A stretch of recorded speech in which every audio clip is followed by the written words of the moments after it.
Hey everybody, this is Cody22 here. Welcome to Cody Talks episode number 5. This is going to be a Cody Talks that I'm very excited about, but of course, initially, as is the norm with all new audiences, or with all episodes, I have to give this warning for any new audiences that might be joining me. This is going to be Cody Talks, Cody Talks is being recorded in Minecraft because it is the easier and higher quality way for me to record something in a podcast format. Because it's really not that hard to talk and play with Minecraft. So, if you don't want to watch some geek play Minecraft while talking about things, you can switch screens. I mean, it really doesn't matter. Visuals are not important in this. What matters is the audio, so I'll be providing mostly audio content. Now, this episode of Cody Talks, I am actually very excited about. This is going to be Cody Talks Carmilla. So, before I begin, as is custom with this show, let's give a little read. This by the way, this description is actually the description for episode 1 of Carmilla. Laura Hollis is 3 weeks into her first semester at Silas University, and things have gotten off to a weird start. Goat sacrifices and a self-aware library catalog aren't exactly what Laura was expecting for freshman orientation. Oh, and her roommate Betty mysteriously disappears after a party. A cryptic and oddly moist note leads Laura to believe that this isn't just a case of one too many Jaeger bombs. What happened to Betty and what's behind the strange events at Silas University? Sink your teeth into the Carmilla web series, a modern adaptation of J. Sheridan Le Fanu's gothic novel of the same name, to find out. Alright, so that is the summary that, as I stated before, comes to us from the wonderful episode 1 of Carmilla. So that's basically Carmilla. Carmilla is a web series. Hey, big surprise, I don't cover actual shows on this show. But yeah, Carmilla is it is based off of the novel, as was brought up in this thing. Hey, achievement. And novel I actually hadn't heard of before this. I really didn't hear about Carmilla for a while, and then I did hear about it. And I was kind of like, this seems kind of interesting, but it also seems kind of long right now. And then I was told of the fact that really the longest episode is about, at this point in time, now that the series is over, about 8 minutes long. And the shortest episode is significantly shorter than that. Oh, also, gonna throw this out there. The Carmilla is concluded, and if you want to be safe, watch up to, or the thing that I will be spoiling freely up to without any concerns will be episode number 34. So if you have seen episode number 34, then you're safe. But if that is the last episode that you have seen, 35 and 36 are fair game for me. So those are the final 2 episodes. I will be inserting a warning, or I will, wrap up, not fully wrap up the video, but I will be stating that I'm done talking about the other episodes before I get into the spoilers, so that's just a fair warning for you guys. But yeah, so Laura is the main character of the show, and she kind of comes along and is like, hey, this is Silas University. Like I expected, I have a party roommate, but whatever. And things go over quite well for Laura for a little bit. Then her roommate goes missing, and she's like, I gotta find him. And so she starts using a journalism project to document her searching for her roommate. And then all of a sudden, she finds out that this actually is a much bigger deal than she had originally anticipated. So she's like, I need to think about this. What am I going to do here? And then she gets a new roommate. And her new roommate is somebody by the name of Carmilla. And yes, her roommate's a vampire. So that is kind of like a very basic level plot summary. So what are my initial overall thoughts about Carmilla are that it is such a well done show, because this is not a show that coming into it doesn't have a big budget, and it doesn't have like a cast that you look at and you think this is massive names. This is just, it's not a show that I even had heard about for a very long time. But when you watch it, you realize that this show can get away with a lot, because obviously they don't have the big budget, so they can't show a lot of things, but instead that they show stories about these things and then did it in a believable manner. And it was so smart. It was very intelligently done. And I think that this show is kind of a case of intelligence brings you a long way.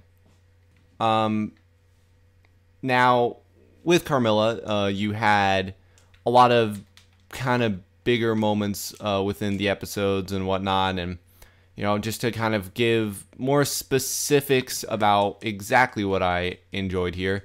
To start with, I personally was a really big fan about the way that they treated everything with certain degrees of casualness. Like, it wasn't as though that they just came up and it was like, we need to treat everything as though this is all super urgent and whatnot. It was treated casually in a very lighthearted manner, somewhat like a joke. And I like that. I like the fact that they looked at it and they looked at the theme that they had, and they weren't like, oh, well, we have to make this a super serious show. They kept the lightheartedness, and I appreciate that. I think that no show can be 100% serious and still seem serious, as odd as that sounds, but you got to have a little bit of humor. You got to keep some believability to it. But I'm also really, really was impressed in the series with the acting. Laura, sorry, I almost said Laura, but Elise and Natasha are the two leads. Elise Bauman plays Laura Hollis. I apologize if you do wind up watching the show for any butchering of names, but and Natasha, that's an interesting last name, is Carmilla. And those two worked phenomenally together. These are the two main characters of the show, and there's a lot of moments with them directly, so there's got to be a lot of chemistry there. There's really no way about it, and you can't fake a lot of it, and they did a great job at developing the chemistry as the show went on. The relationship between them was well done. It was believable. And, there's really no substitute for that. No substitute for doing something well.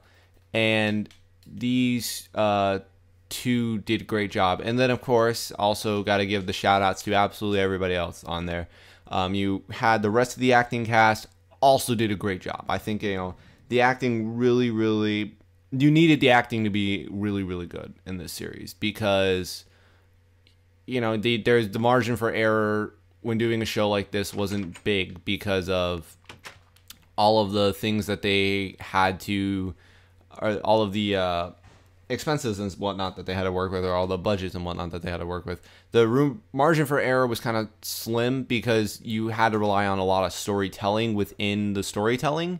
These characters had to relay the events that had happened, so the margin for error was minuscule, but the actors all pulled it off to incredible degrees, to the point where even, characters that that maybe didn't like, I realized that I had actually a very, very strong emotional bond to, was somebody like a Kirsch, who Kirsch was, I refer to him as he was our puppy, and I love when Kirsch was introduced. This is also something else great, character development, developing these characters, and that is one of my biggest pros for this show, is how well and how intelligently they develop these characters.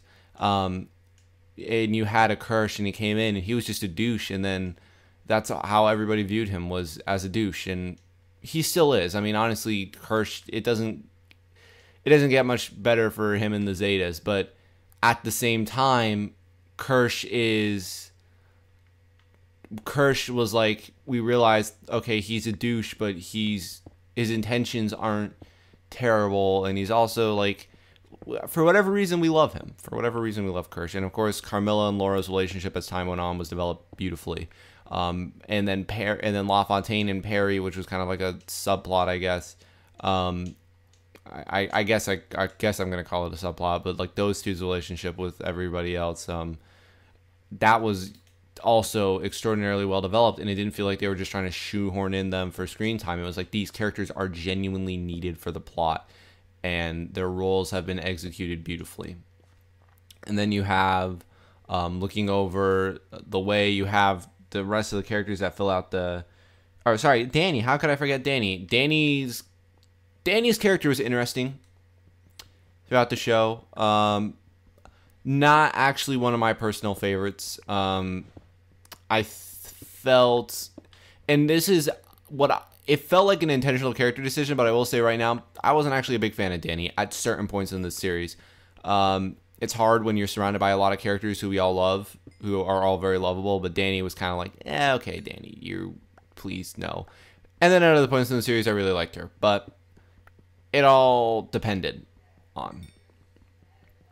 And so then, and then you have the rest. Will is another character that actually played a decent role in there, though it didn't feel like it. Well, that's one thing I'll get to a little bit later. But Will played a decent role in there, and then you have the rest of the cast: Sarah Jane, Natalie. Natalie. I was doing it like the Bruno Mars song. Natalie. Natalie. I'm looking at the cast list: Betty, Elise, and JP. Yeah, JP is a computer, I think.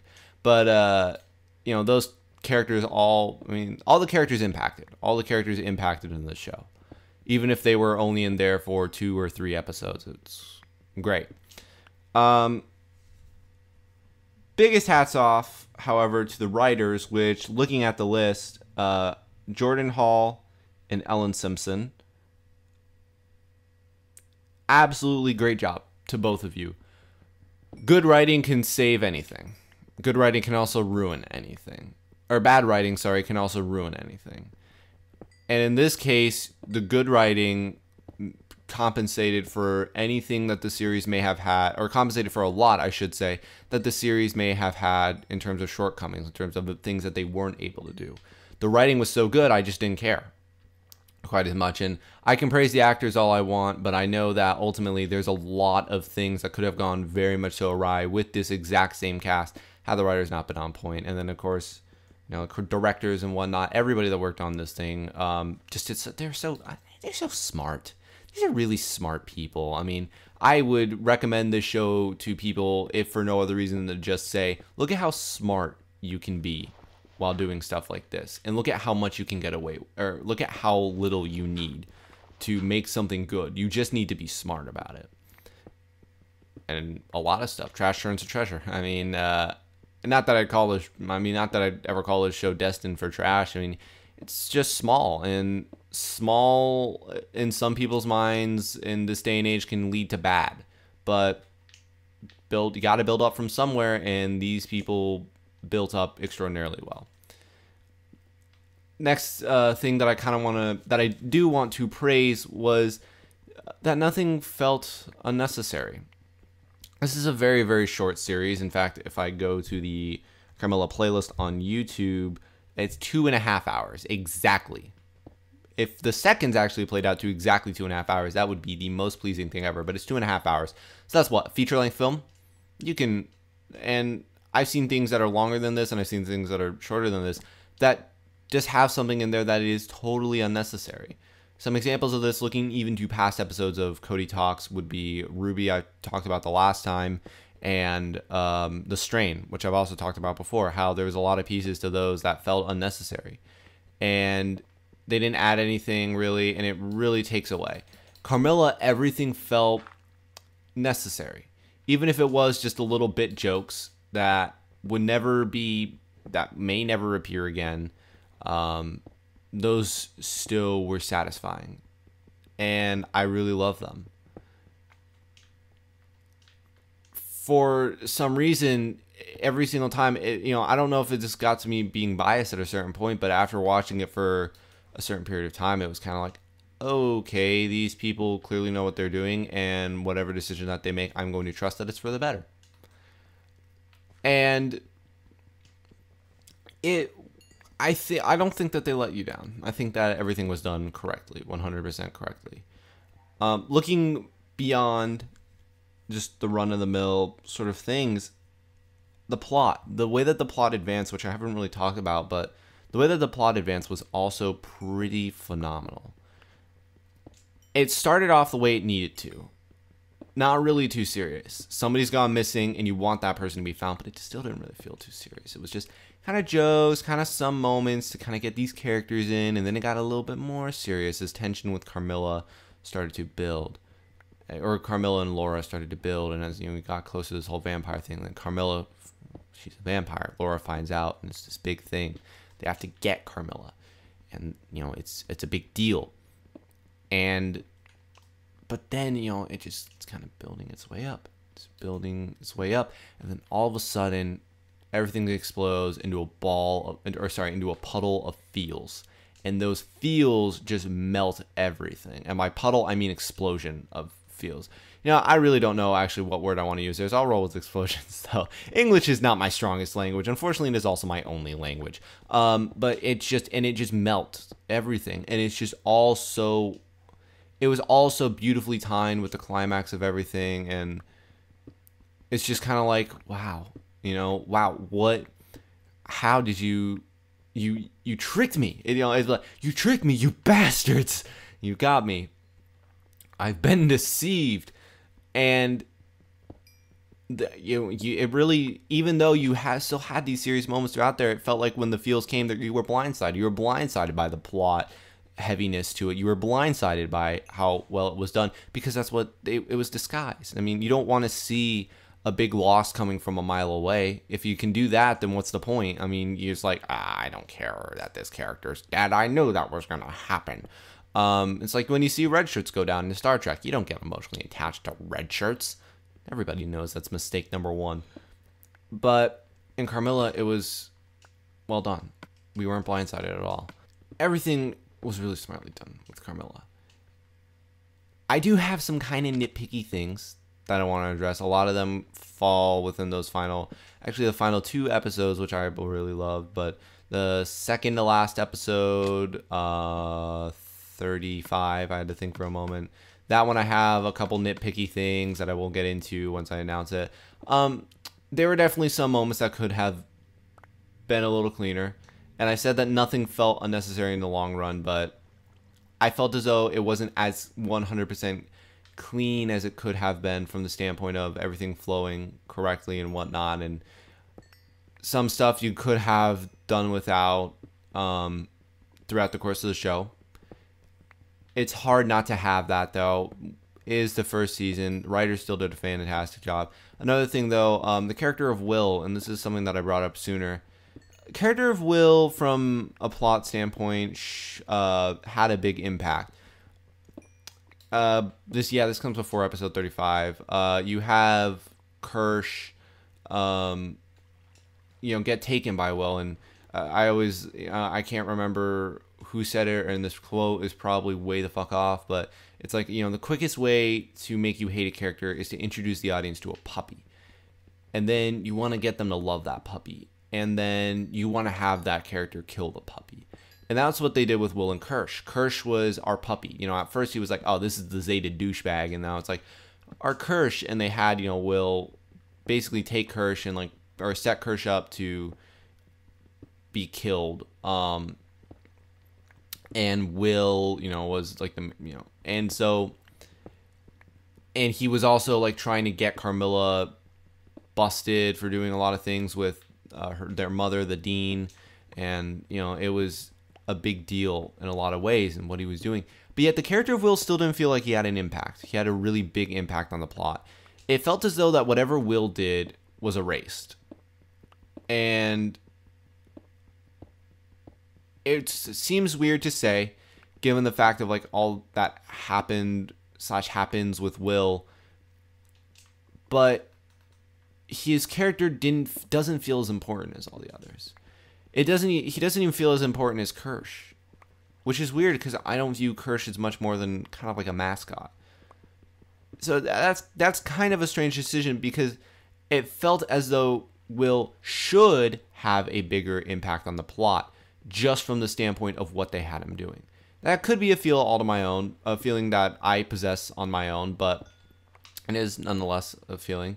Danny, I brought up earlier, and this is typically where I limit it to only complaints, only legitimate complaints, but I will explain myself a little bit there. Danny, they just had doing a lot of things that was kind of this is very noble and heroic at all, but it also is completely destroying to all of the people around you, and it's very, very selfish, and it got very, very selfish in some places. So she kind of was she was on that place for me, but whatever. It happens. There's characters that you like, there's characters that you don't like, and like I said, I'm not going to hover on it forever. I like the end of series Danny, so whatever. Like I said, whatever. It's kind of whatever there. we'll see. Hopefully, fingers crossed for season 2. So I'm gonna give the final, what is my final score of Carmilla, and I'm also gonna be, saying like, and I'm also gonna be giving, I should say this. So I'm gonna be giving my final score for Carmilla, what I rated it as, and score will be explained a little bit better when I discuss kind of the final 2 episodes, because a lot, like I said, most of my complaints actually come from those last few episodes, and not from anywhere else. So my score for Carmilla is 9 out of 10. Some natural limitations is a little bit harder to overcome than others. I understand that, and I'm not marking them down too much for that. There were some other little minor nitpicky things that I will mark them down for a little bit, but overall, it is such an intelligently done show. It's one of my favorite things that I've seen. It is the perfect example. Do you want to know how to treat something if you don't feel as though you have the ways, you don't have the millions of dollars to do it? Look at Carmilla, because that's how you do it. You got to be smart about it, and you got to plan everything out meticulously, and they did that. Now, for those of you who are sticking around, will be the spoilers, full-on spoilers, no mercy segment of this thing, where I'm just going to talk about, where the final 2 episodes will be discussed. So, last episode I really liked. I don't think that anybody can really ask for. It's post-climax, very, very fan servicey, but I'm totally okay with that. The final scene that was in there obviously has plot implications, but very, very fan servicey overall. That episode, you have Carmilla comes back, not overly shocked, because if you need a second season, you can't kill off the namesake of the show. And you have all these other things that did occur kind of around it. But episode before that was like the explanation of what exactly happened, of the big fight, of what, I believe it was episode 33. Yeah, episode 33 came in and it was like, well, we won and Carmilla's dead. It's like, oh my God, this is a big deal. And then they had the next episode, and throughout the duration of that, it was entirely to talk about what happened, and like that thing, and it was whatnot. And so the story was explained, and I felt as though this was where the writers made their one big error. They're honestly the one error that I look at and I'm just kind of like, this should not have played out the way it did. The last episode, or second to last episode, had a lot of characters telling jokes, and while explaining like kind of what happened there, and talking very, very lightheartedly about it, and you had zero reaction from Laura.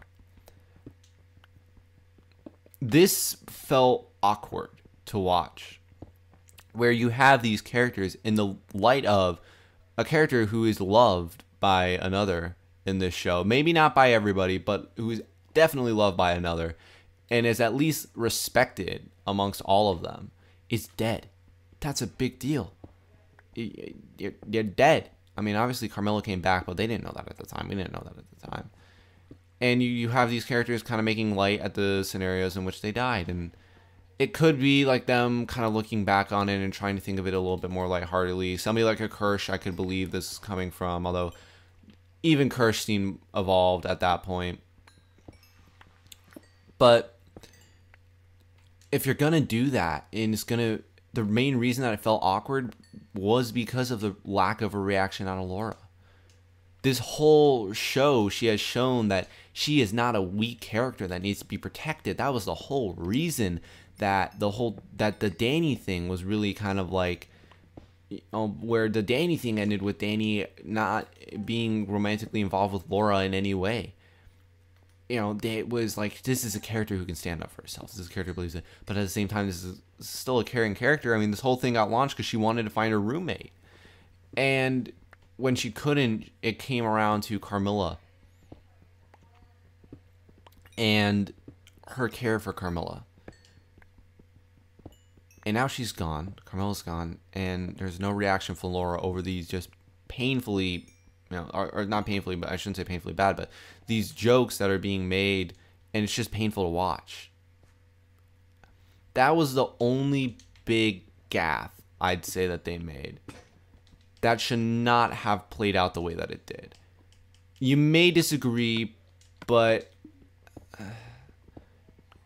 in the future, an episode like that deserves more weight behind it and less attempts at making these jokes to lighten up the mood.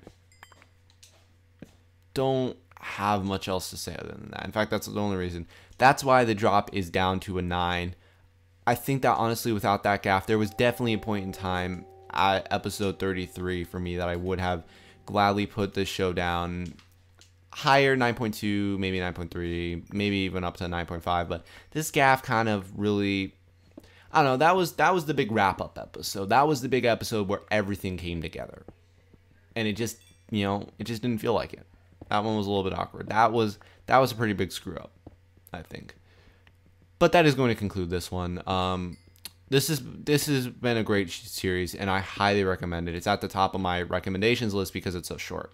That's one of the reasons, and because it's so good. So if you want to check out this series, the link to it will be in the description below. If you did watch it and you disagree with me, go ahead, argue with me, bring it.